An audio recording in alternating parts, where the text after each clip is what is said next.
person picks up a magazine and they look at what's being written, and they're curious about it, they're inspired by it. And I think what's happened with the Windsor Review is that we've provided that for 50 years.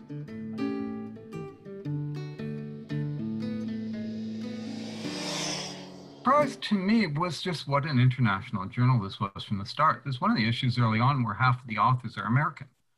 With Pushcart Award winners, there are, you name it, major award winners from Canada and from the United States.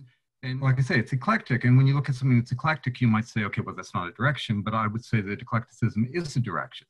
And this is what he was trying to do, was trying to promote, trying to foster a Windsor School of Writing that, perhaps not a school, but a Windsor community that would be international in its scope. So I hadn't expected that. But Windsor is like that. I think if you look at the writing community, there are the writing community is so diverse, and you know, you have writers who are engaging in some wonderful experimental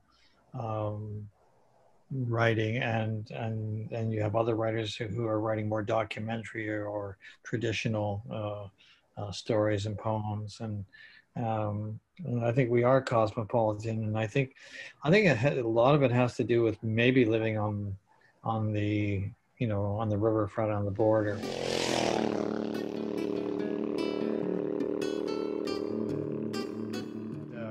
He was a very, as I say, very open-hearted individual who liked to be challenged, you know, at times.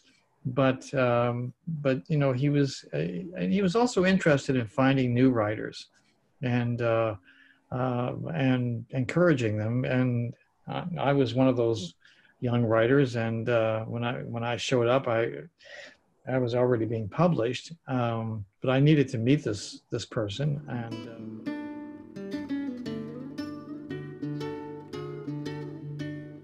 I don't know why they're surprised, and because our literary community goes back, you know, a long, long way. I mean, here the review itself is 50 years old. Black Moss Press is 50 years old.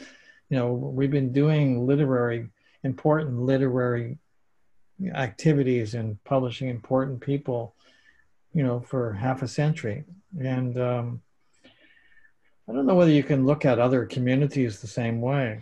But for me, it's a reflection of the relationship of the university to the city itself, to a working class city, cosmopolitan, but a sort of muted cosmopolitanism that you find in a working class city.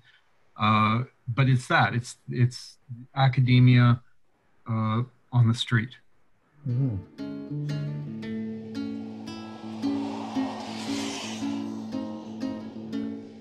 I know that if we continue to publish quality, that people will continue to be interested, and that this community the community for me is the important part. Okay, the history matters, and I was really very much interested in that, and I threw 5 years into this project because I believe in the history of it, but it's the community, it's the ability to gather people together. And in a journal, you have people gathered who will never meet, but they're somehow participants in this community. When they identify with it, they put on their resumes, they put on their CVs, published in the Windsor Review.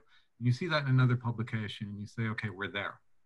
I think the direction that it's going in is good. I mean, I think that we need to be an online magazine. We need to read it online. I think it's always great to have, you know, a fresh perspective, and I see good things for the magazine.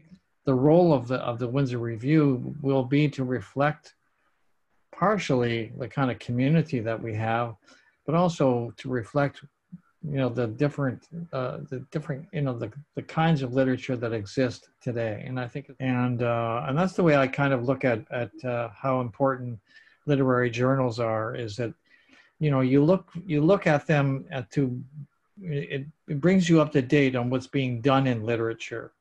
And if you're serious about the craft and you're serious about the art, you ought to pay attention to what's being tried, what's being written about, what the subjects are, what the genres are.